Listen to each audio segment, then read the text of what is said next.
Hey, folks. It's Carlos and Rob. And today, special guest, Raph and Rachel. They're off camera, but it's going to be a little bit of a different stream today because we're finishing up. There, she says hi. We're finishing up our first playthrough of the voyages of Marco Polo. So we are, I don't want to end this stream. I know we had to start the stream, but I didn't want to end this game because Rob's on a roll and I think he might beat Raph. But Rachel just... Rachel's making money moves over there. So we don't know. Now, I'm, on the other hand, am in a bad spot. Like, I'm not good at this game. Here's an image of the board. Y'all can see it. Just let me know if y'all see us on. Make sure that we're on.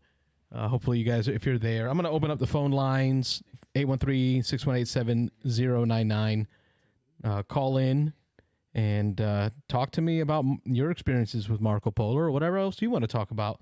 So I'm going to narrate some of this game while Rob plays. I think it's my turn, though, right, Raph? It is my turn. And I am not doing well. I'm finding this game really requires a lot of camels and money, which I have none of. I am very camel poor, and you need money to get camels once somebody takes that spot. The taking of spots on this game really hurts. It really does. I'm going to go there with the 5. Ref's got a good point. We're going to go there with the 5. That's going to give me 2 camels on Khan's reward favor. Gives me 2 camels, and then any 2 or any 1 resource of my choice. I'm going to pick gold. Since I've already got a silk, I can complete that later. Bonus, I'm not going to take... I am going to take a bonus. I'm going to get some more money. Let's go ahead and... Oh, no. See, I can get gold with that. Never mind. You're up. Good. That's it for me. You blocked me because I was going to put a 2 there. Yep. Now I have to put a 5 there. This game has a lot with the spaces and blocking that really surprises me. How painful the player interaction is in this worker placement game.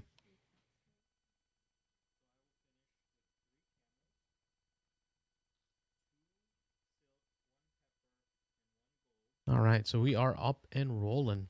So I net 3 camels back for that. Let me open up the phone lines. 1 contract and 5 victory.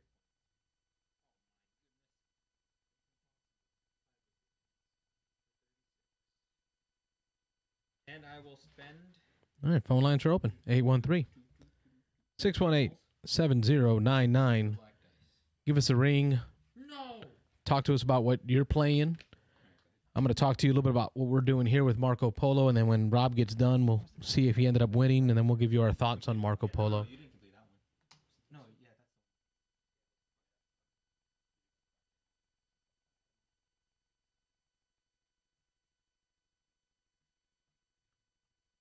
that's... So Marco Polo is a dice placement game. So not really a worker placement game, but a dice placement game. I guess it is like a worker placement game. You only have so many dice, but what you roll is what you place. Oh, we got a call coming in. Let's take a look at this. Beans and Dice Podcast. Hello. State your name. Where are you calling from? Hey, this is Mitchell. I'm calling from Louisiana. How you doing? Hey, Mitchell from Louisiana. My name's Carlos. Rob's here, but he doesn't have his headphones on, so he's waving. Now, what's going on in your world, Mitchell? Not too much. I see you guys are playing Marco Polo. I've actually never played that one, and I hate to distract you from the game, but I'm listen, itching to talk don't worry about Happy. distracting me. I stink at this game. It's bad. I'm going to ask you for help. No, no, I wanted to talk about After the Empire. Have you guys got your hands on that one yet? From Great Hawk Empire. Games? No, I'm not. After the Empire. Say that one again. Say one again. After the Empire. After the Empire. Let me write that down. After the Empire. I'm not familiar with that one. Yeah, it kickstarted back in 2019, and it just fulfilled, I guess, about a month ago or so. And it's a lot of fun. And these are the same guys who did like Cambies and Midgard. So it's worker really? placement, but it's also tower defense. And the tower defense part is really, really unique. You're building a tower, and some of the opponents are coming, but some of it's random as well, so you don't know which side they're coming from. It's a lot of fun. I love Champions of Midgard. I mean, that to me is a magical game. But I heard, because it's Gray Fox, right? You're talking about Gray Fox? Correct. Same guys. I heard they struggled with the component quality of their last couple of Kickstarters. Did you get your copy in? Yeah, so actually, I didn't kickstart it because I'm an impatient person, and I would constantly be checking the mail. I'm with you email. on that. And so I just thought, yeah. So I had a friend that kickstarted it, and this was 2 years ago. He got it in February, and as soon as he got it in, I said, okay, let me check if the retail version's available, and I ordered it and got it in like a week or two later, so it worked out. And no, but the components are really good, in my opinion, because the little castle pieces, there's walls and turrets and gates, and they're made either out of wood or out of stone. And they're really nice, really intricate. I know that the retail version, some of the like the minis, they switched out for little wooden cubes, which it's a little bit of a downgrade. But I think the castle pieces and the player mats the components are unique enough to really make it stand out. Okay, so give me the theme of the game, right? Because I loved, and I have all of Champions of Midgard. So to me, Gray Fox does a great job. But what's the theme of this game? Yeah, so I think it's supposed to be like after the fall of the Roman Empire. That's the empire that they're referring to. After the empire, okay. And so, right. So, after the fall of the Roman Empire, all these barbarian tribes are going around and, you're having to protect your city, essentially. And so each person has their own player mat with a starting wood fort, essentially.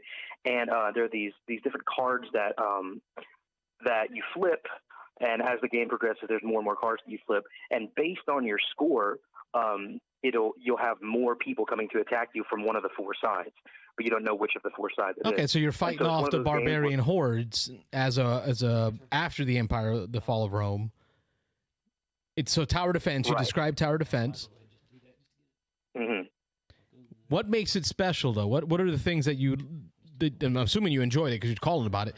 What makes it special? Oh, yeah, what did you absolutely. enjoy about it? Like, what are the mechanics in the game or the feelings that it left you with? Yeah, so the first part of each round is your basic, worker placement. But then after each round, obviously, they come and attack. And what I like is that, the farther you are on the victory point track, which is how Right. much gold you have, that means more people want to come and sack your city. I like that. So it makes you kind of want to sandbag a little bit.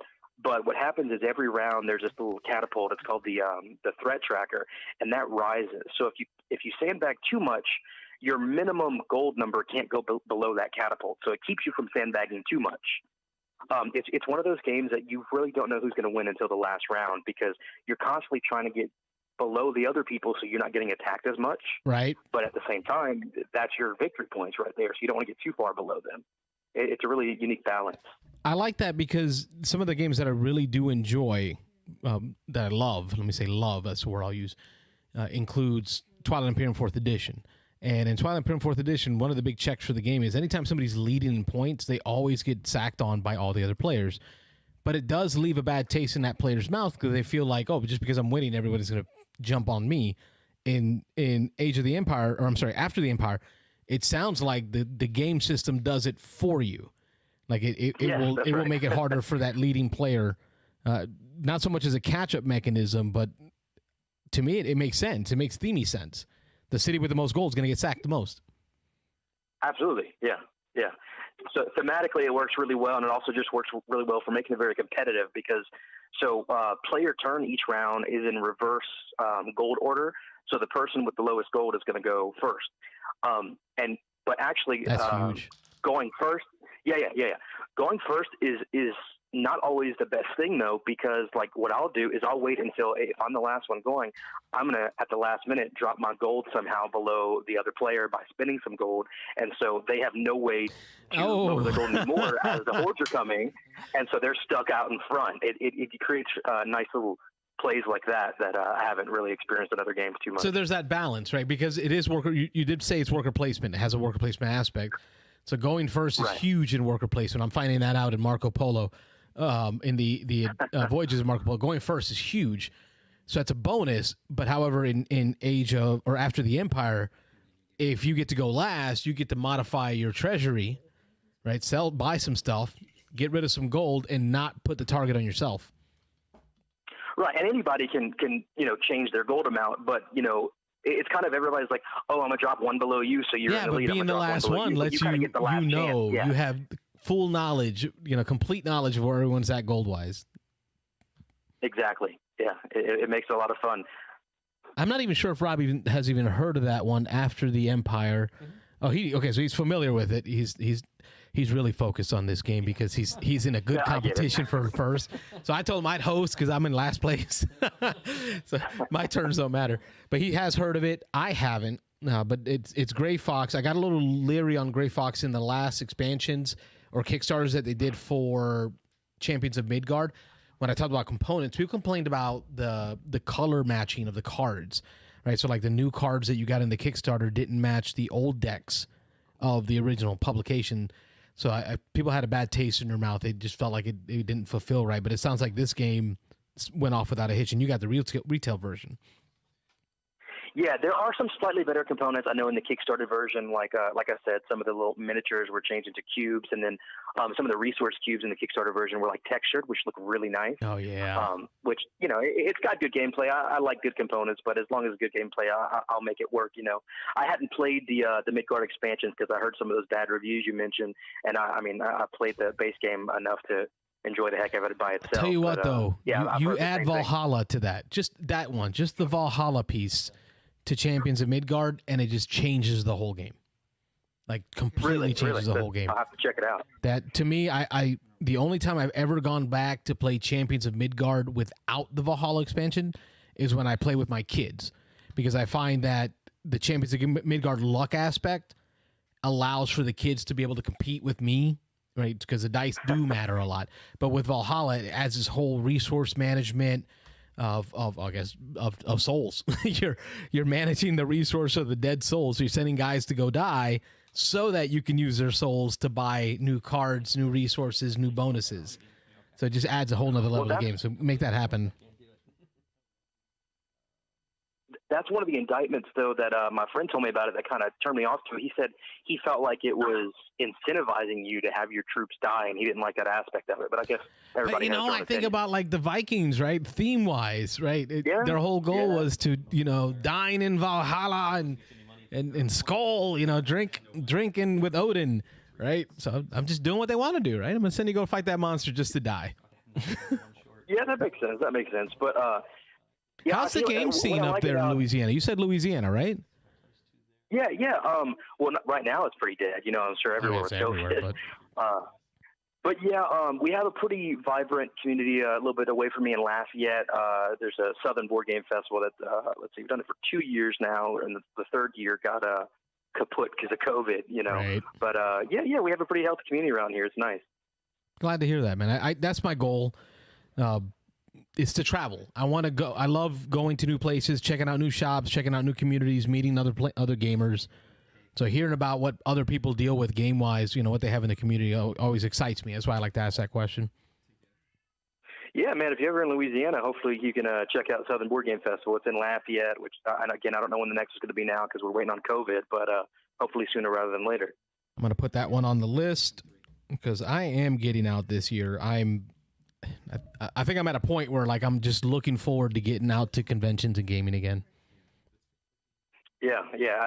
Like I said, the community of board gaming it's a lot harder playing online or just with small groups. It's not the same. Mitchell, I appreciate your call. First time caller. Sure. I don't think I've heard from you before, so we're gonna add Louisiana to our map. I found out about you guys a few weeks back. I was watching Jamie Stegmeier's live cast, and he mentioned you guys. So yeah, what a cool guy, man. I don't know how he does it. Every day, he's out there for the people, every single day, and he's been such a great supporter of us. We do nothing, we got 200 something subscribers. We're nothing big, but the fact that he's been there from the beginning, really just helping me push this thing forward and improve it. It's so cool. So I'm glad you found out about us through him. We're a huge fan of his games. Yeah, I'm waiting anxiously for my champion shipping notification for Red Rising. I'm seeing people in Australia and Europe are getting them, and I'm getting some jealousy over here. I'm reading the books now because of him. It's got me. Me too. He talked about how the books inspired him to make a game for it, and now I'm understanding why. I'm just getting through that first book. Oh man, the first one is so good. And the thing is, like I said, I'm on the third one right now of the trilogy, so I'm not done yet. But every book is so different from the previous one, while still keeping the characters that you love. So it's really good. I feel like the first book is moving so fast, though. the development of the main character.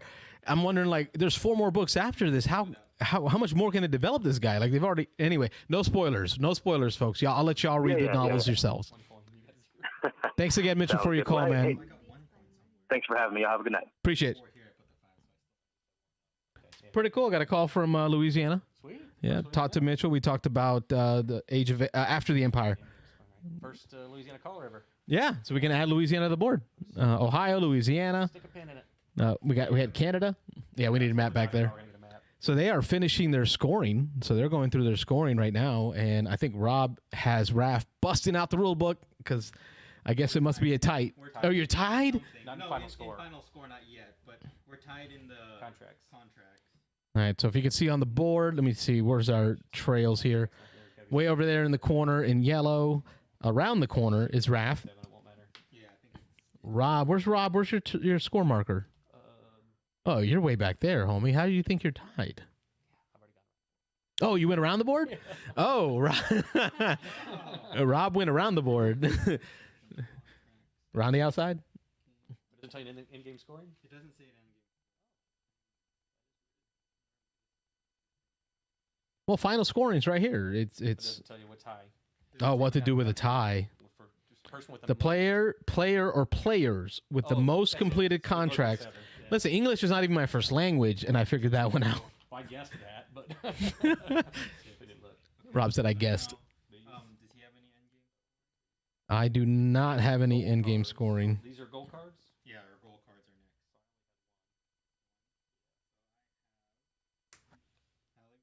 next. Phone line's back open, 813-618-7099. Give me a call. Tell me what you're talking about, what you're gaming on.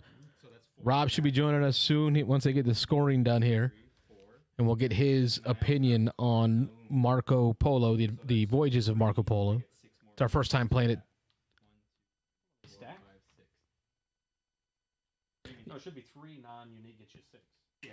So I got 4 for this because I got both of them on Oh, this I didn't one get card. those. I didn't even look at that. Oh, Okay, so I got both on this card. I thought we were just going for what was on the bottom. Oh, yeah. It's pretty tense, folks. Rob and Raph are going at this one. 6 Okay. because I got 3 different locations. 10 coins. We didn't want to have 10. 813-618-7099. Oh, that looks like that's it.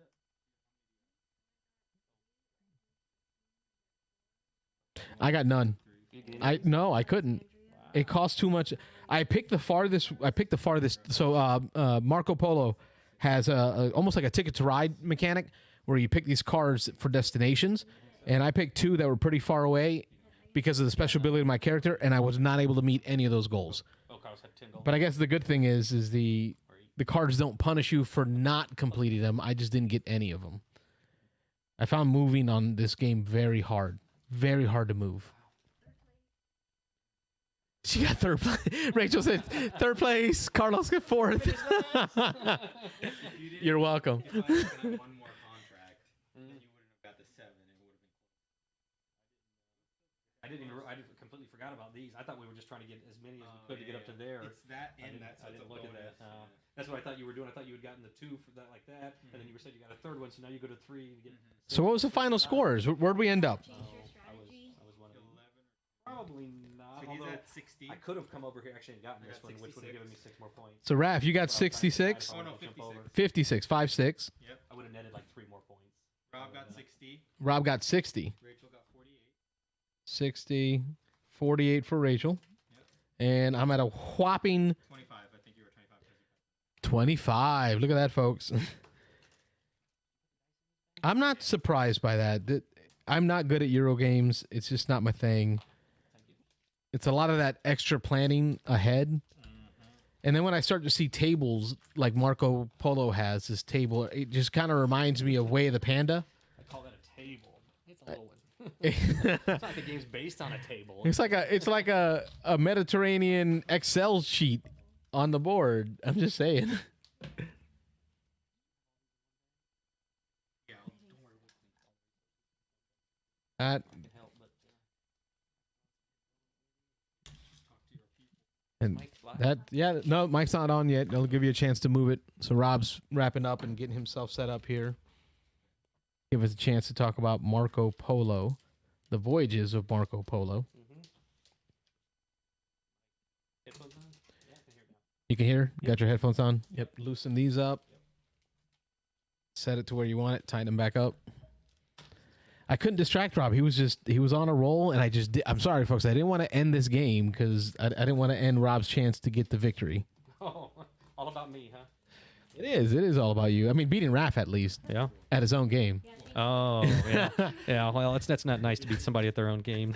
we want to thank Raph and Rachel for bringing it to us and more importantly, teaching it to us. Yeah, that was a good time. I watched a video on how to play Marco Polo. I got about 10 minutes in, and when they were in the pool and they were yelling Marco and the other guy was yelling Polo with his eyes closed, I realized I was watching the wrong video. Wrong video? It took you 10 minutes? I was getting my bathing suit ready. Yeah, it would take you 10 minutes, yeah. Oh, we got another listener on the chat stream. Listener says, found you on the Jamie Stegmaier, yeah. See, Sekigahara playthrough is what he's saying here. Oh, not Stegmaier. Just found you while looking for the how to play Sekigahara. English, there we go. Let's make sure they're all the same way. Yeah, Sekigahara is something I want to teach to Rob. Sekigahara. I haven't played that yet. Yep. Rob, you haven't played it yet. It's not a war game in the sense of the traditional war game because it doesn't use dice, but it does use cards. It has set collection. I want to get Sekigahara back to the table again, but I want to do it with Rob so that we can get a Eurogamer's perspective. There's lots of wooden pieces, cubes, blocks? Blocks in Yep, it is a block game. Not cubes, blocks. And it's hidden information. So when you sit on the other side of me, you can see what's on the back of your blocks, the strength of your blocks, what cities they're in. Right. I can't see it. I can only guess who's where. So that's Sekigahara. We'll get that one soon. Yeah, that's set in feudal Japan. Yep, cool. In the feudal Japan, it's a civil war. That's a good one. We got to get that one to the table. Is that 2-player only? 2-player only. 2-player only. Okay, so it's just head-to-head war game. Let's talk about Marco Polo? The Voyages of Marco Polo. 2015 game, right? So this is the first one. There's a second one that came out fairly recently. There is a Marco 2. Polo 2. There is a 2. So this was that's news to Raphael apparently. So Why did I buy this one this year? yeah. So this is number 2 came out. I want to say maybe 2 years ago, maybe a year ago. It had to be at least 2 years ago, I think. But I to be honest, I know almost nothing about the second one. This one I know just because it's been around for a little while. And in the Euro circles, this one, when it first came out, shot up the Euro map. And then some people faded on it. I know there's some pretty varying opinions. I was saying I had never played, so I watched some playthroughs and some review videos before tonight. I watched them probably the last 24 hours, and I've seen some pretty polar ends of the spectrum. Some people really just said it's just kind of a blah Euro. It's nothing special. I do think one of the things that sets this apart from a lot of Euros is the asymmetrical player powers. At the beginning, you can either randomly give out, and you may have already talked about this. So Not yet. Okay, you can randomly. We're just getting the conversation started on Marco Polo. Randomly give out those player powers, which is what we did tonight. Since 2 of us were new and 2 had played before, we figured just randomly handing 1 to each person and trying that out for the first time. But you can also draft, from what I understand. There's a variant. I don't know if it's an official variant or just something people do. But you can maybe give each person 2 and then let them choose one that might fit their play style better. According to Raphael, there's one that may be a little broken that everybody wants in the game. I would say according to Rachel. Oh, well, Rachel, maybe? Okay, Rachel came in real strong on the we should not play we should take that out of the that game. guy. Yeah, so it fits my play style. And I guess, again, if it's broken, it's broken. But I as everybody who watches the show regularly would know, I do not like dice. Dice do not like me. We are not friendly. And so there is one of the player powers allows you just to place your dice as whatever number you want. You don't ever actually have to roll them. So that's designed for the me's of the world. So. If you get lucky enough to grab him. Yeah. I mean, you have to draft. But your character was, Robert played Johannes. Oh, yeah, good luck. Kyvern, Johannes Kyvern, you were like a teleporting ability. Yeah. So there's these in between the cities on the map, or some of the cities on the map, there are these oases, just kind of stopping spots that kind of clog you up, take you more steps to get between where you want to go. But my ability was that I could jump between from one oasis on one side of the board to another one anywhere else on the board. So yeah, it was kind of the teleporting. I could jump around at will. Again, which you did, because you made it to the end of the track Pretty like quick. in the first 2 rounds. Yeah, first couple rounds. He made it to Beijing. Beijing is like the ultimate goal. Beijing is the ultimate goal. You get victory points, more victory points for getting Beijing, right? Am I right? Getting to Beijing first gives you more victory points than any other player. And Rob was able to get there in like the first 2 rounds. Absolutely. It looks like they need to roll. So just as on your way out, I want to say thank you for teaching. Thank you, Raph, for teaching. Yeah. Rachel, pleasure Thanks, meeting Rachel, you. For playing. We appreciate the 4-game More importantly, experience. what's he dropping off here, I, Rob? I didn't want to Slide that thing over interrupt, interrupt the conversation, but I just acquired. This is how we game. Raphael picked up for me acquired for me a copy of Dune Imperium, a game that I've been dying to play. So I'll learn it, and you'll have to come back and we'll play. Yeah, I'll teach. That's my charging fee. Okay. That's the acquisition fee. So cool. Let's do this on another Thursday night. We can start it before the stream. We'll pause for the stream, and then we'll finish it after the stream. Absolutely. So let's pick a Thanks Thursday. for coming, guys. I know y'all got to run. So Bye, everyone. Thank you. But So your character teleported all around the board. jumped around. Yep. So I was able to again. The oases aren't everywhere, but they are in enough spots to get you where you want to be. So it's pretty good ability for playing my first time. And your ability was I can't remember. I play the role of Nicola and Marco Polo. So That's I actually right. got to be Marco Polo himself. How was that experience? What was cool about that ability was that they get 2 characters on the board. Right.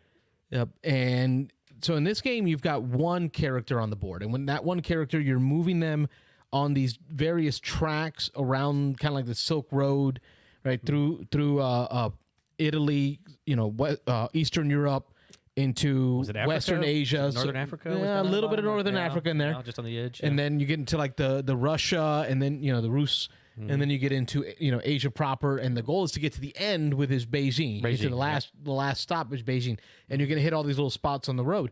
Normally, like Rob, he only gets 1 worker that he gets to move around on the track to these different places. I get 2. So I thought I was set. I thought it was gonna be great. So you found that to be a bit of a detriment, though. Yeah, because when you move, it's so expensive to move a worker because it costs you camels. Usually, costs you camels to take a trail For some of the routes, yep. depending on the route. It costs you gold, right, to spend, and it costs you dice to place. And lots of coin. You gold. You mean coins? Coins. Yep, I mean coins, Yep, excuse me, because there's gold and then there's coins. Right. So it costs you coins. It costs you dice to place. It costs you a lot of coins. We found out playing this first time. I couldn't believe how expensive. And Raphael mentioned it before we started that moving in this game is very expensive, and it was an understatement. That's probably the biggest hindrance in the game is how are you going to get around the board? So yeah. And what I found out is you don't. Yeah. When you got 2 of them, you're spending all that resources, but whatever you gain in movement points, you have to divvy up between the 2 workers. Right. Yep. The 2 travelers. So it's like I just didn't meet any of the objectives that I set for myself on places to go. Right. I didn't make it to any of the cool locations that gave you cool new worker placement spots. Right. Yeah, what you'd really have to do with those 2 workers is you'd have to get one and kind of just drive him solely towards getting to Beijing. And then your other one, is there if you have an extra move or something. See, in my mind, I visioned 2 guys splitting up, taking 2 different roads, Covering and hitting the whole all board. the cool spots. No. And then both of them meeting in Beijing. No, didn't happen. No, we never even left we never even left Eastern Europe. And as most Euros, and especially with dice placement games, there's a lot of things you want to do, and you're just so limited. It feels like, we talked about it during the game, it felt like everything we wanted to do... I'm going to set up your laptop here for you. Okay, sweet. Yeah, everything we wanted to do or everything we needed to do was like one step beyond our grasp. We needed one more camel, or we needed one more gold coin or coin money, or one more gold bar or something to get to where we wanted to be. And so the game is tight, and I'd heard that before. We talked a little bit about the game doesn't really necessarily scale, because whether you're playing with 2 people, 3 people, or 4 people, the board, the number of spaces you can go to, the number of contracts that are available on the board, I think pretty much everything. I don't think there was any scaling at all. Yeah, nothing changes at all whether you're playing with 2, 3, or 4. And so Raphael said he had played before with 4, but they played mostly, I think, just with the 2 of them. And so Carlos mentioned during the game that they must have been feeling the pinch of that they weren't used to, because we were constantly going to places, and they were constantly like frustrated, like, oh, you went there right before I wanted to. In a game like this that doesn't scale the size of the board or anything, you're going to definitely feel that with more with more players. So Yep. the nice thing about the game is you're never not able to go to somewhere. You can't go to somewhere twice normally. So that's one restriction, is that once you go somewhere and do a type of action, you can't ever double up on that action unless you've got some other ability somewhere else on the board, some special thing that you can go and do it. But typically... Well, no, you could, because there was an exception to that, right? So there's so everybody has their colored die, and you're placing your colored die you can close all that. Okay. Placing the colored die to take the action. But you can also, as a bonus action, spend 3 camels to pick up a black die. So whenever you place your colored die on a spot, it kind of locks that spot out for you. You can't use that spot again, but you can use a black die to cover your colored dice. Well, see, I tried to do that later in the game, and Raphael told me I couldn't. So we may need to get some clarification. Well, it depends on the action you were taking. Yeah, because it was on. I asked him about doing it on the contract acquisition one, because I'd already placed a black die there, and he said I couldn't go back and place a blue in there. And then the opposite on the one that gained you the resources. I'm not sure what that track was called. I had placed a blue in there, and I asked him if I could then go place a black one there, and he said I could not. I could only go to those spaces one time. So, that's not how I understood it. Yeah, so I'm not sure. It's okay. You still got the win. Yeah.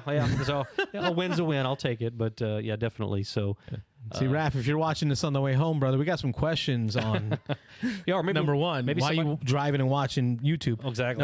Number two.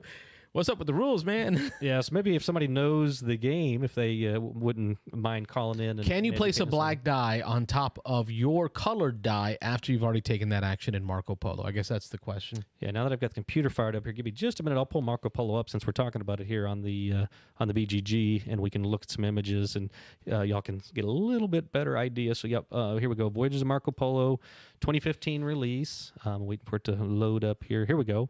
Overall ranking, actually, wow, it's still really high. I thought, for some reason, I thought it had fallen. It's like 30s, isn't it? It's 57 right 57 now. 51 out of strategy. Oh, it fell out of grace, man. Yeah, I was thinking it'd fallen out of the top 100, so actually I'm a little surprised it's still in the top 100. But 2 to 4 players. I don't see why it would, though. It's still a good game. The mechanics are very solid. I will agree, again, with some of the stuff I watched before we played, that there isn't really anything super flashy about it other than those player abilities. And it's kind of cool that most of the abilities feel broken, and so you're always looking at somebody else's ability and you're wishing, man, if I just had that ability, I could really make that one hum, and then somebody else is looking at yours and saying the same thing. So again, you got to kind of figure out how to use your special ability to the best of its ability. But other than that, I mean, the rest of it is pretty basic. I mean, dice placement is a popular thing, and so placing dice on the board is a pretty cool thing. Rolling the dice. As a non-Euro gamer, I do like that because it adds a bit of luck. Yep, right? definitely So some you don't randomness. have complete knowledge of what your turn's going to look like. I rolled probably a little below average tonight, but actually it wasn't as bad as it normally is for me, so I can't complain about that too much. But actually on the first roll of the game, if you roll your 5 dice and the total is less than 15, you get to take some compensatory resources. Some or things. pity resources. Yeah, exactly. The very first roll of the game, I rolled a 13, I believe it was, so I got You got some pity resources. right off the bat, which was typical for me. And I rolled so. like 3 6s and Yeah, exactly. And I think you tripled up on the 6s. I tell you what, I maybe? don't think I had a bad roll once in that game. And the game is 5 turns. Yeah, it didn't So you're seem only like it. rolling the dice 5 times, so it mitigates how often you're rolling dice. Yeah, I guess well, that's good. That's good. That's good for me. But I don't think I had a bad turn rolling dice, and I just could not figure out how to use them well.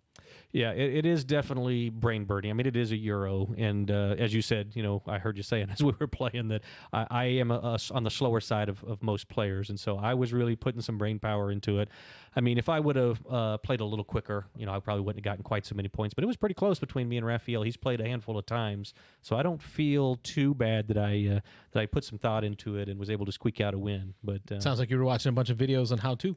No, I say all I watched actually was the 2 reviews. I watched the Dice Tower review from Tom and Sam, which was 5 years old. It was right after the game came out, and then I watched the Shut Up and Sit Down review. I watched that one twice actually because that one was pretty funny. It was funny, but yeah. I did watch it twice too. Yeah, did you? Okay, yeah. But I was a little disappointed with their outcome on it. Yeah, they weren't thrilled with it. And again, that's what I'm finding is the game seems fairly polarizing. A lot of people see it as just kind of a plain Euro that doesn't do anything flashy.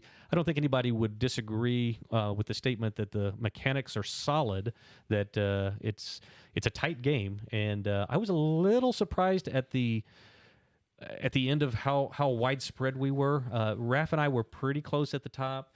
But then Rachel was a pretty decent ways back. She was again. But 10 she or made 15 some points moves back. towards the end to really leap forward. Yeah, she ended up at her last round, the last section of the game. She was able to place all of her trading posts on the board, which got her 15 bonus points. So that was huge. Yeah, that made a big Let's see, move. you were at 60. Raph was at 56. Okay. Yeah. She was at 48, so she was Yeah. just 8 points behind. Okay. If, yeah. if math serves me well, Yeah. usually doesn't. Yeah. And then you were. Well, you 25. You didn't play most of the last round. You were No, just I kinda throwing did stuff. though because you really? I just couldn't fit. I could not connect these dots. Yeah, I started seeing it as we started playing. At the beginning, I was a little confused, but as I started understanding the mechanics and seeing how stuff worked together, yeah, I couldn't. I still haven't figured it out. couldn't click. Yeah, So there's such a value placed on camels. Camels in this game are the resource you use, not only for moving on trails, but for bonus actions. That's what I'm looking for. manipulating We call it dice. bonus actions. Yeah, Because you can use a camel to move a die up or down in its value. You can use camels to reroll dice. yeah. You can use camels to gather black dice off the board as extra dice, which gives you more actions each round. right. Yep. Right? So camels matter. But when it comes to end game scoring, camels mean nothing. Right. I didn't really, to be honest, I really didn't realize how valuable camels were, even though Raphael had mentioned it. I mean, looking at everything, it seems like everything's valuable, everything's important. But my teleport ability right off the first move of the game, I was able to move to a spot that and claim it first, which allowed me to collect 3 camels at the beginning of every round after that. And so- with your teleportability, you didn't have to ever spend camels. a couple times I did, just because there were some routes that, again, I couldn't use that didn't have the oases to get me to where I You're needed to be. gaining camels at the start of your turn. Right. You're not having to always spend camels Using to move. fewer than everybody else, yeah, that's for sure. So that was good, and being able to. At one point, I think I counted I had 15 camels in my supply, and most people are hurting for camels. If they get 3 or 4, they're doing all right. That was So, me. I was living Yeah. in the 2 camel world, which is just enough to do nothing. Yeah, it's rough. But camels. And then yeah. you kept taking first player. Raph kept taking first Well, player. Raph had it most of the game. I think I only had it the last 2 rounds. Yeah, but there's only 5 rounds, Robert. Right, well, I had So it the let's last talk. 2. Well, so- let's talk. I had it the first round. Yeah. Raph had it 2 rounds. Second, and then third. you had 2 I had rounds. 4th and 5th. Yeah. So I stole it in the 4th, and then nobody took it from me in the 5th. But yeah. so you were able to take the camel gathering spot Yeah. with ease, and twice use it at the start of your The last 2. And Raphael definitely taught me that because when he did it on rounds 2 It and hurt. 3, I figured I better do it on rounds 4 and 5. So, yeah. Camels matter. Camels matter. They were important. That's again, that's one of the big resources in the game. So it's the cheapest resource to acquire, but it is, as far as dice wise, you can see there's a little table here, and you can't quite see all of it. But the least expensive one, the one you can get with just placing 1 die of a 1 or 1 to a 6, is collecting camels. Then you have to place 2 or 3 die to kind of move up here to the gold. So, and- folks, here's what stinks about this, right? So the first person gets to take their action. They're going to place their die on the camel spot. Yep. They're going to get equal to the pips on that die. right. Flat out. Done. Next player comes in, and if they want to take that camel spot, they have to place their die on that camel spot. On top of yours. Yep. Right? And then they're going to pay a number of coins equal to the number of pips that they're going to use Right. to gather that many camels. Right. So every camel costs me $1. Exactly. From then on, every camel costs me $1. It really hurt. It really mattered. Okay. Yeah. And I apologize. I just got a little distracted. Hopefully, we're still on the air, but I We're just still saw- recording. Okay, All so else fails. an error pop up there on the And all else fails, we're still recording. screen. So I don't know if people are still I know hearing we're this, but- going through thunderstorms here in the west coast of Florida. Yep, down here in Florida. It's supposed to be a stormy night, which we needed the rain. We haven't had rain in a couple of weeks now, so it's So that means that the live stream might go in and out, but for those of you folks listen, you'll have the podcast still available and the replay. It's all going to be off the recording, so don't worry about that. Yep, excellent. But yeah, so is it So too yeah, early to get taking the first camel spot matters, Right. Because then it makes every other player have to pay $1 per camel. right? Yeah. That's nuts. Yeah, it is, and unless again you can ignore the camels and do other things. So you have contracts that you have to fulfill. That's actually the main way you get points in the game is fulfilling the contracts. And so the contracts require resources, and the resources you have are what silk, gold bars, and spices or pepper. I know Raphael kept referring to it as, and you can see here on the It's edge. peppers. Yep. Pepper. Okay, so the edge of the track here just shows you for the 1 value you get 1 of those. But the unique thing here on this chart is to take camels or take pepper, You just need to place 1 die. To take silk, you have to place 2 die, and the value of how many you take is based on the lower die that you place. So in this example here, they placed 2 6s, so they'd be able to fly up to the 6 end and take 6 of that resource. But if you had like a 6 and a 3, you could go there, but you would only get 3 instead of 6. You get the lower value. So that's something that was definitely unique in the game. And then the same thing here, to get gold bars, you have to place 3 die, and again, whatever the lowest die you place is the number that you claim of that. So. And that's the expensive part. I kept going for these contracts. So in the game, you're fulfilling these contracts for different goods being gold, spices, or the silk, peppers. Silk, silk, peppers, pepper, and or gold. Those Yep. are your gold, your goods. Yep. You're fulfilling contracts to get those goods right? to whoever you have a contract with. I kept buying the contracts that had gold involved. Well, in order to get gold off of that table, the bazaar, That was the most it expensive costs 3 Yeah. dice. Yeah, that was crazy. You only start with 5 dice per round. So maybe that was your errors. You were a little too ambitious with. Well, going- notice every round I was done, and you guys still took Yeah. 3 or 4 actions after me. Yeah, having to place those 3 die is crazy. Yeah, 3 dice on 1 action. I'm 2/3 of the way done with my round in my first action. Those golds you need to be peppering in there.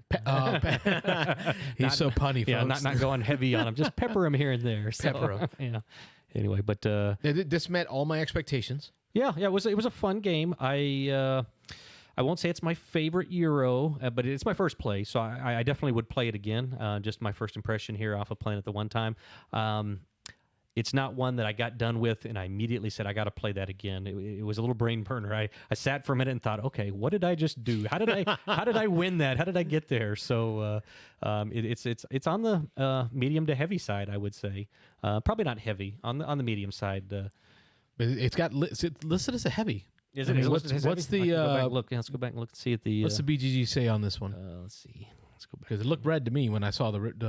3.19, so it's on the heavy side. 3.19. It's slightly a heavy, Yeah. mid heavy, heavy mid. I will say again, folks. I always say it. I'm not the big Euro gamer here. Yeah. But I like Euro games, even if I lose, as long as learning the game's not hard. Yeah. Right. The hard part of this game isn't learning the game. Isn't learning what to do or how to do it. Right. It's learning when to do what. Yeah. To win. And Agreed. that's the part that I'm okay with. I'm okay with playing Euros, even if I don't win, as long as learning the game is okay. Learning the game is not terrible, right? It's easy. Yeah. It's the deeper strategy of when to do what. Sure. Yeah, and that's the important thing is learning when to trigger something off of something else. Want to cut the camera one or? Oh, I don't know. Yeah, just jump over. But that's the important thing. That's with a lot of Euros is that you can spend time just acquiring resources. You can spend time, doing this and that and the other thing. But most good Euros have some kind of comboing mechanic, and trying to figure out when the right time is to combo that up, or in this one with the dice placement, the right time to go somewhere to get what you think somebody else is going to need, and either block them out or make it more expensive for them to do. That's where I think I spent most of my time thinking. And I think you mentioned it several times, is that the hardest part of your turn is probably the first turn. It comes around to you placing those first 1 or 2 die and trying to figure out what is the most maximum thing that I need to do before I go back around for the other 3 people that somebody might go there and either make it more expensive for me or block me out of doing it. So, yeah. And I think that's part of why I struggled with this game. Yeah. Where in games like, I don't know, Champions of Midgard or most other worker placement games, if Robert, you take a space, right? You took it from me. It's done. It's over. Yeah. You took it from me. It's off my list Now you gotta. of places I can go What's to. the next best thing? Right. What's the next best thing? Yeah. I can figure that one out. I have a prioritization list. With the Voyages of Marco Polo, what the difference is you took the spot. I can still go there, Just gotta but pay. now there's a cost. So I have to do a cost-benefit analysis Yep. Every time. of, do I take a place that doesn't cost me anything extra, Yep. or do I go somewhere where someone's already been, but I have to pay that extra cost? Yep. We got a call coming in. Let's see who it is. Beans and Dice Podcast. State your name. Where you're calling from. Hey, this is Aaron calling from Columbus, Ohio. Ah, Hey, Aaron. long-time listener, long-time caller. How you Yeah, doing, Aaron? multi-caller. That's good. Yeah, 3 weeks in a row, so I Woohoo. figured I would call in again. Achievement Yeah, unlocked. Yeah. We need it. We need it, brother. What's Yeah, going on yeah, gaming wise it's, for you? You know what? It's been a little slow. I think last week I talked about there's a few of my wife's friends. Some of us have already been vaccinated. We went to a cabin. And they're not really gamers. I wanted to so we ask you played- about that last week. You mentioned it was an insurance group. Yeah, well, so my typical game group is made up of mostly Nationwide Insurance employees. But this is not the group I went to the cabin with. Here's So- why I say it, right? Because like Rob and I are both insurance guys. Yeah, I don't know if you knew that or not. And But I just like I feel like insurance and gaming kind of goes together apparently, because there's a lot of like rules and contracts that have to be read and analyzed. And I feel like at work I do what I do for fun, which is read a rule book, a contract, analyze how it applies. yeah, pretty much. Yeah. What are your thoughts on that? Am I crazy? That's interesting. You know, I'm thinking about it and I'm breaking down because even like the Nationwide, the larger group of our board game group is from Nationwide, but like a few of them are more IT people, which makes sense. I see a lot of IT people in that. Yeah. Yeah, right. But my sister's in more marketing, kind of more in the marketing. What am I trying to say? Finance world. So she works for the company, but in a different. And so there's some other people there too that would I think fit more of your description, right? Like contracts and doing those sort of things. Yeah. But yeah, I think analytical people and board games, especially hobby board games, fit pretty well. Definitely. I thought it would be a good thing to put on my resume, right? Like, you know, I coordinate a weekly, conflict resolution game or activities with other adults, aka Dungeons and Dragons. Put that on your professional resume. Yeah. So did you get together with the group again? So I have not gotten together with that group. Although I may have a buddy coming down this weekend and we may play a few games. Nice. So we'll see what that looks like. But really all we played, my wife taught some of them a party game called Stay Cool. I think it came out last year from Yellow. And then I showed them just a longtime family favorite, Liar's Dice. Oh, wow. Yeah. Richard Borg's version? Yeah. What's that? Richard Borg's version? I think that's the one my dad has, but one of my sisters actually made me a homemade version of it for Christmas one year. So cool. My own kind of handcrafted. Yeah, Richard Borg is a Floridian here in the Central Florida area, not too far from us. And he's always at the conventions that we go to, and he always hosts a Liar's Dice tournament there. And it's one of the most raucous events of the convention. You can hear him back is there when Richard Borg is doing his Liar's Dice tournament. Yeah, it's one of my dad's favorites. So we play that. I play that a lot when we go home for the holidays and stuff. We haven't played it yet, Robert. I don't think we have actually. No. Yeah, you guys gotta. If you get a group of like 5-6 people, it's a blast. 45 minutes, and it'll be fun the whole time because everyone's just, you're bluffing, you're bidding, you're trying to play each other. It's a blast. So. Yeah. I was trying to find Liar's Dice on BGG, but I think it's been called Perudo. Is that what it was the original versions? Original version? But then Richard Borg did his own version of it, where Liar's Dice. It comes with a board and everything.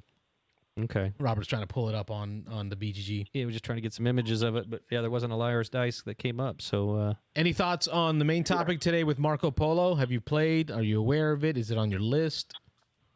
Yeah, I'm aware of it. I have not played. I know one of our friends in the game group has it. I think some of them have played. I have not yet. It's probably at the kind of highest end of Euros that I would be, comfortable jumping into. I would play it, but I'm not sure it's going to be my favorite, favorite Euro. Yeah, it's not overly complex. I'd say the mechanics were probably medium weight on the mechanics, but just the way to kind of combo things up as we were talking is what makes it heavy, and the decisions that you have to make are kind of heavy. So. Yeah. So I'm not super familiar with it, but and I think it's got a pretty good reputation. So I would definitely give it a shot. I think it's in that Western Trail vein. And I hear Maracaibo is kind of in that vein. Yeah, it's probably similar from what I understand. I still haven't played that yet. I picked that up, about a month ago and haven't played it yet. So there's like a trail that you're going down, and you have to decide which way you want to go, different paths to take, and some paths cost you more, and some paths cost you less. Yep. And all at the same time, you're taking all these different side actions in order to get the resources you need to be able to make that trail happen. Yep. Yep, you're placing things out that make your path, if you come back around that same way, because you kind of do laps around the board, and if you follow different paths, you can discover new things, but if you take your same old path, you can make things either easier on you or harder on your opponents if they want to go that way. So both those games kind of similar. One of them set in the West, and one set the Old West, and then one set in the Caribbean. So, but similar type games from what I understand. Yeah, it's I'm not sure what to even say about it, man. I got whooped, bro. Tonight, yeah. Marco Polo, yeah. 25 points. I saw the score. Yeah, Rob wins at what, 60 points? That's a huge spread. That's a pretty big spread, yeah. But you got any? Yeah, no. Oh, I'm sorry. You mentioned a friend was coming into town. Do you have particular games that y'all like to play, or that you're planning to play? Or? Yeah, we've played a lot. He's a friend from work, and where I used to work back at a college, and so we played quite a few. I think we may bust out Mechs versus Minions again. We played that a long time ago, and got a few scenarios to that. So we may do that. Sweet. I'd love to. I'm really itching to get a game of Vindication played. That's a good one. I don't know if either of you are familiar with Robert's familiar with both of the ones you mentioned. I played Vindication twice. I own Mechs versus Minions, and Carlos will tell you Mechs versus Minions was one of my holy grail games for, even though it wasn't hard to get, I understand that, but it was just one of those games that I never did acquire for whatever reason for probably 5-6 years that I wanted it, and finally, I think it was about a year ago, I finally bought it, and I played through the first couple of scenarios with my kids, and then we got sidetracked on some other games. We're definitely looking to go back and play it, but yeah, that's a really good game.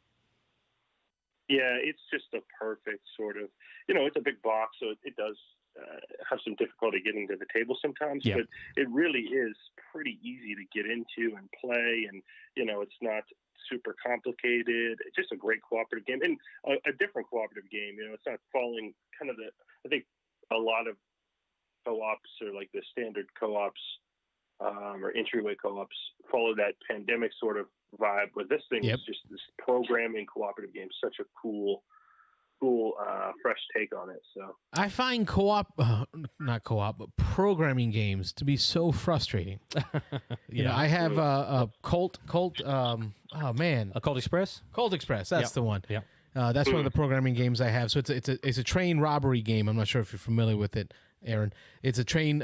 You're playing characters who are robbing a train, and you have to program your actions. But then, and it's not cooperative, so it's competitive.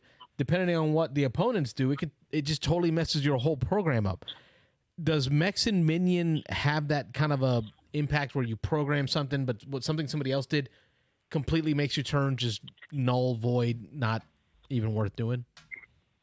Yeah, I mean, there's definitely moments where it's not going to work out perfect, but because it's cooperative, there's moments of, like, you have kind of these shorter moments of planning with your teammates to figure out which cards you're getting, so that is as least frustrating as possible. Sometimes you're going to get a card that just isn't great for you, but again, there's ways to trash cards to kind of start over, or it's been a while since I played, but I think there's a way you can, like, get rid of a card to move a card in your program line. So there's ways to get around it. So you can change the programming a little bit. There's a way to mitigate the programming. Yeah. So, like, there's going to be times where you feel like, your partner or a couple of your teammates, they had a great turn, and you're over here just kind of doing moving in circles. My program ended up having moving in circles. Broken. Yeah. But then the board's going to change for the next turn, and then you might be set up to do something really great. So it comes in waves, and you're just kind of working. That's, I think, what makes it a little easier, because I'm not typically not like a huge programming fan, but I think because it's pretty straightforward and it's cooperative, it really works for me. Right, I agree. The cooperative aspect is what really makes it fun for me. I play it with my 3 kids, and I have a 17-year-old, a 15-year-old, and then a 9-year-old. So we help the 9-year-old quite a bit. But the fact that it's cooperative means you can help the younger player. And so me and his brother and his sister really kind of help play half of his turn, basically. But The real neat part is the cooperative, and the other part is the missions in the game. So there's as I was kind of flipping through the images here, you see there's these sealed envelopes that you play through, and each game you play, the mission changes. And so from game to game, you're doing completely different things. And in one scenario, you may just be trying to clear all the bad guys that are spawning over and over and over. Tower defense, yeah. Tower defense, yep. In some of the missions, you've got to make it across the board to an objective. In some of the missions, you're going to do what do they call it when you're escorting an NPC character across the board and protecting like them. GoldenEye. Yeah, protecting them for so many rounds or something like that. Or there's one where there's a ball or a bomb that you're pushing across the board and you're trying to get it into a receptacle on the other side of the board. So the variety of the missions, you're not doing the same thing again. You're not over and over and over. You're not just trying to beat the It's bad not like guys. Pandemic over and over again. Right. Yep. There's a lot of variety in the game, so that's what keeps it interesting and fresh. I think. I'm so wondering why we haven't got this one to the table. If you want to play, we'll break it out for sure. It's fun. Yeah, is that before Dune or after there's Arnak so many or games. before Night of the Living Dead, Too many games, Zombicide? not enough time. Yeah, the typical problem for the board Yeah. gamer. Yeah, Yeah. It's going to become more of a problem when we can all get back together, too. absolutely. And I'm Can looking, you imagine that first game day? Because we're starting to Looking plan forward our to that. first game day. Yeah. Because here in Florida, I don't know about y'all, but we never really shut down. not so much. We're planning our first game day, like small group, Probably next month. Yeah. probably next month. And I'm curious to see how many people show up with like all their favorite games ready to play. Yeah, or everything they've acquired in the last year that they just haven't gotten to the table. It's going to be like that old Western stare down where we all stare at each other like, who gets to pick the first game? Yeah. You know, it's been so long. the tension, I can feel it. Yeah. Yeah, and I want to talk to you guys because I know you ran the Blood Bowl tournament at some point, just about organized play and these competitive games, because I've never really gotten into that, but I'm interested to see what's going to happen when we all can get back together, because I was really getting into Keyforge right before the We had so pandemic much happened, fun with and- Keyforge. We did. And I was scheduled to go and do my first organized play event ever Oh, wow. for a Keyforge tournament, and they canceled it because of the pandemic. So, and I've gotten some other games, like I'm back on and excited about the Ashes, them relaunching Ashes Reborn. Yep. That game. So I'm just wondering kind of what this is all going to look like from a competitive organized play sort of environment too. Because I've never really done that, and I was right at the point where I was. You almost got in, man. You almost, like you were right there. To give it a shot and see what it was like. What bad timing. Yeah. That is probably one of my favorite ways to play games is organized play. You're definitely bigger on it than I am, so I'll defer to But you. even if it's just organized by me, like my goal right now, and I've already bought, I don't know, 6 copies or something of Baseball Highlights 2045, which is just a board game. They don't have an organized play structure. Card game, But yeah. I want to do organized play for my local shop. I want to invite people in, let them use my copies, and kind of, do a tournament night where somebody walks out as the winner and feels, what do you win? Some drink tickets from the cafe, right? Yeah, something like that. But there's just something about that competition, right? So I grew up with major hip issues. I've always been a very competitive spirit, but I could never physically compete. Board games allow me to have that competitive feeling, even if my body can't follow through and do like baseball or other things that maybe my kids do, right? I coach them, I do all that, but I want to compete. And that's what I love about organized play. So I'm really hoping that when because it's really looking like, I think by August this year, Hopefully. major majority of people will be vaccinated. Things will be moving forward, just based off what I see. So I'm hoping that other states will allow more opening and give you that opportunity to have a little bit of organized play. But you might have to be leading it off. You might have to be the first one to step forward and say, hey, I'm going to do a Keyforge tonight.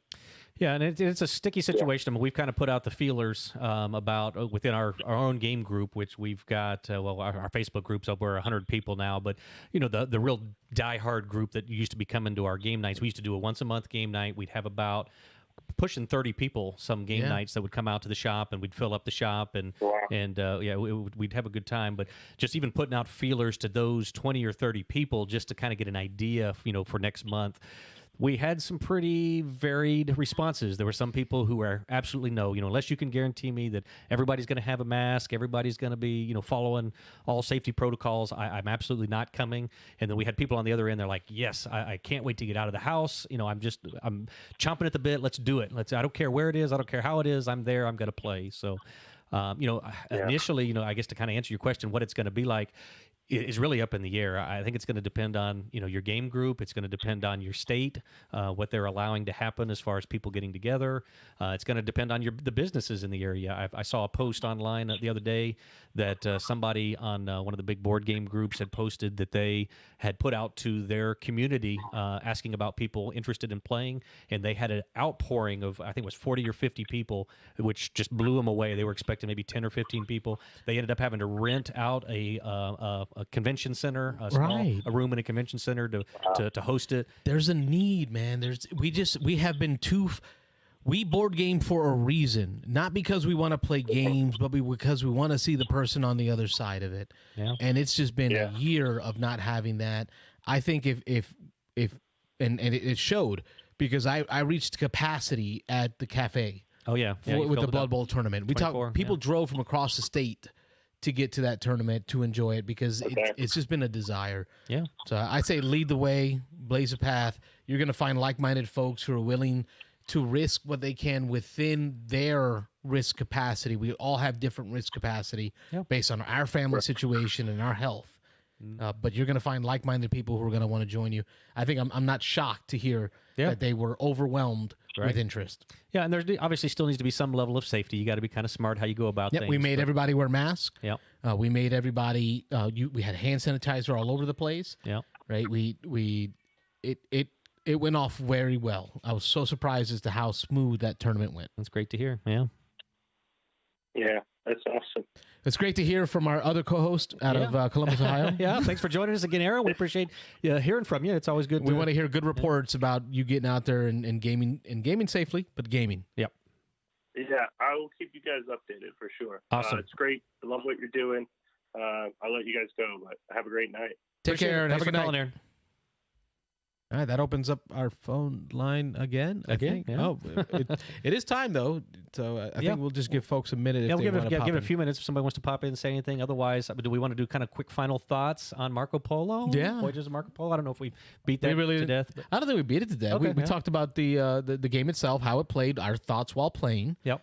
I guess we can wrap it up with conclusions. Yeah, we don't give numerical ratings, but again, I put it somewhere in the middle of the pack. I've played. We got a call coming in. Right, cool. Beans and Ice Podcast. State your name. Where are you calling from? It's Lorenzo from Temple Terrace. Hey, Mike. Hey, Mike. How you doing? What's going on, fellas? Doing well. Okay, so it sounds like the Snyder version of League of Legends or Justice League. League of Legends. League of Legends. I'm crossing streams. Yeah, don't cross the streams. It wasn't enough to keep your attention. No, I finished it like 10 minutes ago, and I tuned into your show in the middle of your last call there. How was it? So this is an extended version of Justice League, right? I've been watching online. People have been talking about this. Director's cut. Yeah. So give us your first impressions. Extended is understatement. That's well understated. Wow. It's way better than the original Justice League. That's good. Which I didn't care for it, and I typically like DC movies. I don't think they do very well, but I like the ideas of them. But this one, I would sit and watch it again. Let's put it that way. 4 hours. I have no interest in. Yeah. Well, see, I got around to about hour 3. And I started thinking, like, why am I still glued to the TV? Why is this working for me? Because you already kind of know the end. Well, the end is totally different in this one from what I could remember from the original one. But here's the thing: this is the way I thought about it. Like nowadays, there is nothing wrong with sitting and binging a whole series of a TV show. Yep, that's like common. On Netflix or something like that. I'm like, shit, I've sat longer than this through a whole series. I've binged you name it. I could sit through 8 episodes of In the something last if I'm in the 2 mood weeks, for it. I've been going through 6 seasons of Vikings. Like, Well, there you go. hour on hour on hour on hour. Exactly. So to me, a 4-hour movie, it's just like watching 4 episodes of Justice League. Sure. Yeah. And he literally like broke it up. There was like, I can't remember now, but like 5 or 6 parts where it like literally went to a black screen and it was like, Oh, so it felt like an intermission, like pause for a moment, go get some popcorn, use the bathroom, come back. yeah, it was like part 2, and then it would have like a little, saying at the bottom, and then it would go on to that portion of it. Okay, cool. Yeah, I thought it was way better. I mean, you got to remember, he's kind of he's not working on Disney budget, so you can't expect those kinds of special effects. Some were like 100% on point, and some were like somebody's 16-year-old worked on that. Really? Yeah. But I remember when still, DVDs used to come with like the extended stuff. Yeah. So I remember Right. watching like a movie, right? Then you watch the extended version, and they kind of fill the gaps with cartoons, like drawings, Storyboards or something, because they didn't have it all fleshed out. Do you know what I mean? Am I crazy? Yeah. Right? Like It wasn't that bad. Okay, it wasn't that bad. No, it wasn't like that, but way better. They definitely fleshed out the characters a lot more, and Cyborg and Flash had major parts in this movie, which I really liked. So Cool. My kid's a big DC fan. My oldest is bigger I DC fan recommend than watching Marvel. it then. Cool. And that's the one thing that we can do together is enjoy the comic book movies together. I'm going to put that on the list before he turns 18 and tells me seriously, no. take the time and watch it. First one I hated. This one I would sit through again. Okay. Like no problem. That's a doing move in that. the right direction for sure. Wayne Kruger's commenting. He says they were going to release it as a miniseries, but then they just made it back into one movie with multiple parts. Hence the multiple parts. So that makes a little more sense. Interesting. That makes total sense then. Kind of explains how they broke it up. Absolutely. What's your thoughts on Marco Polo? That's a good question. I've never played it before, but I wouldn't mind getting it to the table. I mean, a lot of people talk about it, so. Yeah, it's almost a classic now. It's only 5 years old, so it's hard to call something, I guess, 5 years old a classic. But I've been hearing about it for years, and it was top worth 50. the play. Didn't you say top 50? Yeah, it was. Was it right at 50, Oh, 59, wow. or 56 or something all time? Yeah, on BGG. I thought it was older than that. Yeah. What made me think that? 2015. it looks old. Yeah, it does look old. it's not flashy, that's for sure. So, Do either of you guys own it? we do not. Raph does. Raphael owns it in our Raphael group, brought so, it over yeah. tonight with his girlfriend Rachel, and they taught it to Oh, us. cool. Yeah. So we got to Yeah, play it what'd you tonight. guys think? I got 25 points, and Robert got 60. I'm probably asking you to repeat yourself like a million that's times all right. here. Yeah. I'm sorry. No, we were just about to get into our closing thoughts. Final thoughts on it, yeah? Yeah. Oh, okay. Awesome. Yeah. My final thoughts are: it is a Euro. It is definitely a Euro. It does have dice rolling in it, which I like to see because it impacts Rob's ability to control everything. The luck factor, yeah. That doesn't sound like a Euro then. It's dice placement. I mean, think like Kingsburg. Think like Euphoria. There's dice placement. So the number of the dice matters. So it doesn't allow Rob to make full decisions all the time. You can mitigate dice. You can pay camels to mitigate dice. Yeah. But the fact that it is a strong Euro shows because Rob got 60 and took the win. I had 25. I just could not connect the dots on how to make these Mediterranean trading Excel tables work out for me. Yeah. Hold on a second. He got 60, and you came in second? No, he was no. in fourth. He was in fourth. Last. 25. Oh, okay. Well, what was the second place? Was 45? Second place was 48. 48. No, I'm sorry, okay, that's 56. not so bad. 60, It's only- 56, and then 48, and then Carlos at 25. Yeah. Carlos fell a little Well, bit. I mean, that sounds about right. Yeah, it was. Yeah, like I said, the spread was a little more than I thought. Coming down the stretch, Raphael and I thought we were going to be neck and neck, and then I ended up beating by 8, which I guess 8's not a lot, but it felt like a lot. It's for some only reason. 4 points. Yeah, That's 4. less than 10% spread right there. Take 4, give 4. That would have been the difference. Yep. Well, Wow. But it was awesome. It was fun. My final thoughts on it, again, I kind of started into it, but it's not my favorite Euro, but it's definitely not my least favorite Euro. After playing it once, again, I feel like I still need to regurgitate it a little bit here. I need to kind of think it through, because it's definitely a brain burner. It's there were some turns there where I just couldn't. It's like, what am I going to do? And so it gives you a little bit of anxiety, but it was good. I would definitely play it again. So I'm sure Raph will teach it. So if you want to learn it, we'll get another game together. But what's great about it is the other players matter, and I love that when a Euro. Yeah, you're impacted by what other players do. Yeah. And when you get to be first player, it feels like that decision is the most important decision of the game. The whole game. like this decision will make or break if I win this game. Yeah. Because it sets off into motion all these other decisions. And I think I in my mind, the reason is unlike most other worker placement games, Mike, where if someone takes a spot, okay, you can check that box off. You're not going there. You're not allowed to go there. In this game, for the most part, you can still go there, but now there is a cost that wasn't there before. So that's where my brain starts to turn off, because I have to figure out the cost-benefit analysis of deciding if I want to go to a place that somebody else already went to, or do I want to blaze a trail to spaces that no one's gone to before. Yeah, absolutely. There's more expensive. I know the kind of games you like, Carlos, and this. I'm trying to remember this is how you would describe it. You'd describe it as like, balancing a checkbook. Yeah. No, because I still enjoyed this one. That's what he says. Right? All these Euros, balancing a checkbook. Yeah. So like, I think I said that for role player. Well, on this I one, think it was role player. You almost compared that to the table that was on the board on this one. But, I did call role player like balancing my checkbook. I don't know. Got to roll this dice up to do this over here, to flip this one over. But this one didn't feel as much, because I knew that actions I took impacted others, right? So I'm like, okay, look, I'm going to take this action, which I know will slow them down, because now they have to spend money to go where I've been. Yeah. And it looks like they want to go there. Yeah. I don't know. Okay, so 25 points. Take that for what it's worth. First, and, yeah. All right. So what do you got going on, maybe, Mike? what do I got going on? Yeah, game-wise. Nothing really.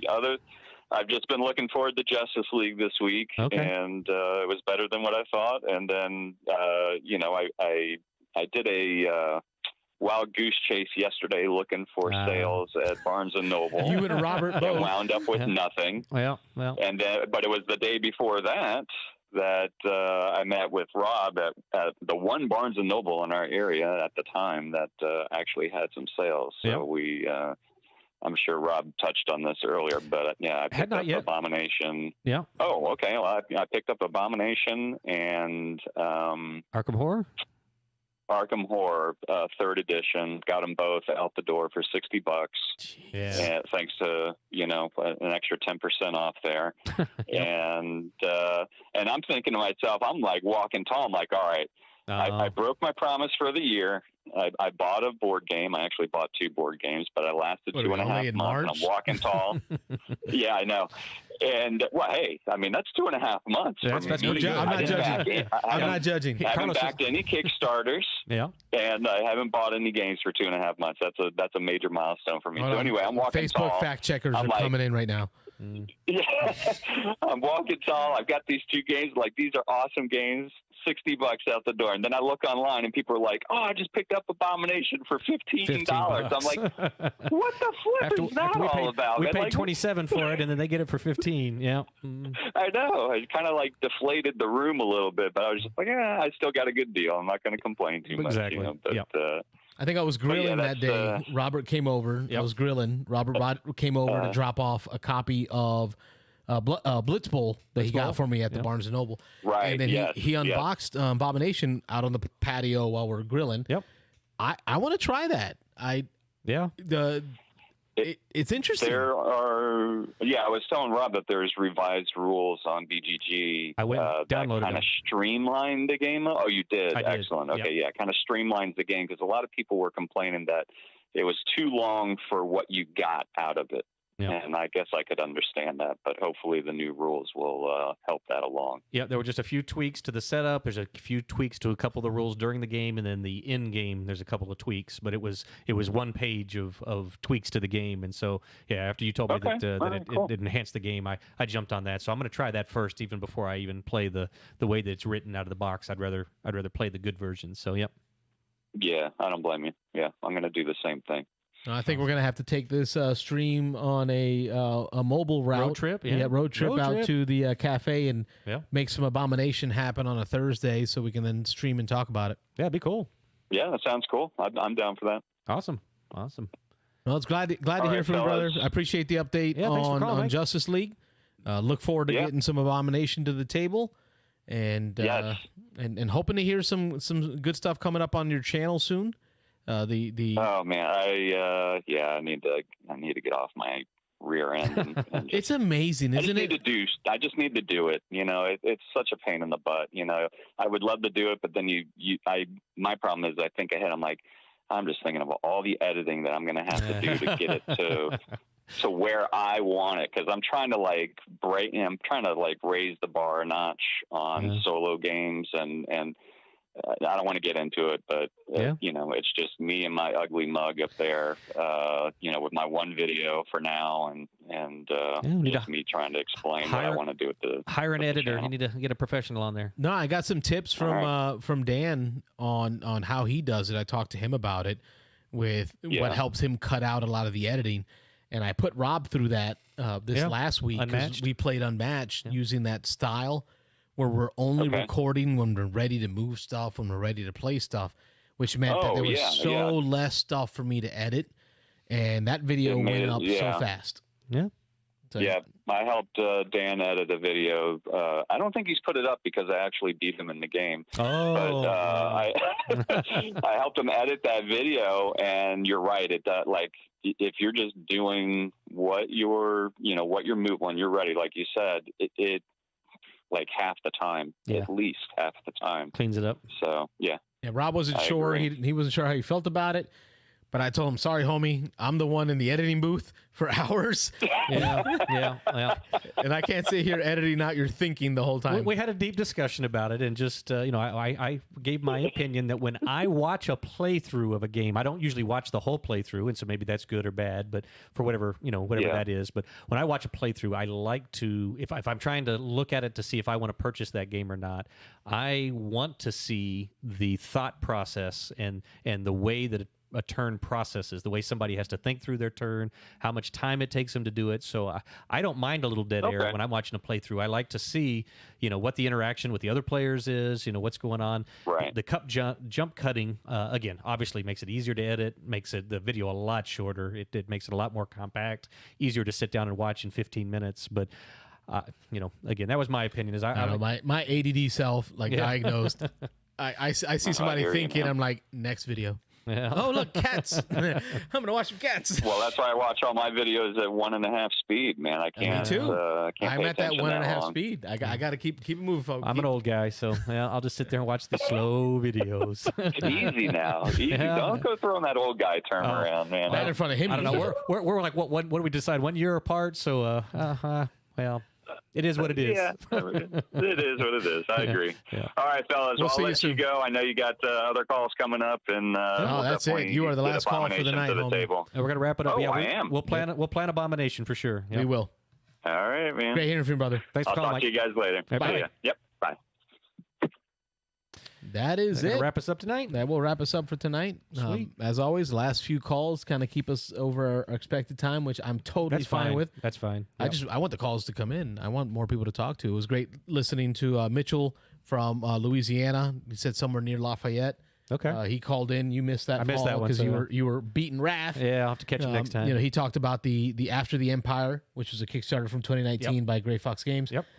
Which was a kind of a tower defense worker placement game. Right. I'm familiar with it. Aaron called in from Columbus, Ohio, our other host. Yep. Yeah, he's been Our a regular co-host the last 3 weeks now. Talked about Liar's Dice and his excitement to see his buddy and play some Mexican Minions. Yep. And then Mike Lorenzo ended it for us with some conversation on the Justice League extended version, and then some banter that we had just about what we Abomination. got going on. Yeah. So it was a good night. Cool. I had a great night tonight. Thanks for coming over, Rob, to play. Absolutely. Marco Polo, Raph, anytime. Rachel, if you're still watching. Yeah, appreciate it. Thank you for coming to teach us Marco Polo. Yep. Anybody in the Tampa area who wants to come and teach Teach us the game. Thursday nights, we're here at Studio B. Just reach out. We'll play. We'll talk about it. Yep. We're all about getting together and gaming and learning new stuff. So on that note, we want to say thank you Absolutely. for taking the time to watch, listening on the podcast, pressing the like button. Yep. Put a comment in there. Do what you got to do to share with others. But join us in next week, Thursdays, 9 p.m.s. Give us a ring. Beans and Dice Podcast. I'm Carlos. I'm Rob. Thanks again for watching, folks. Have a good night. Thanks for watching. Bye, everybody.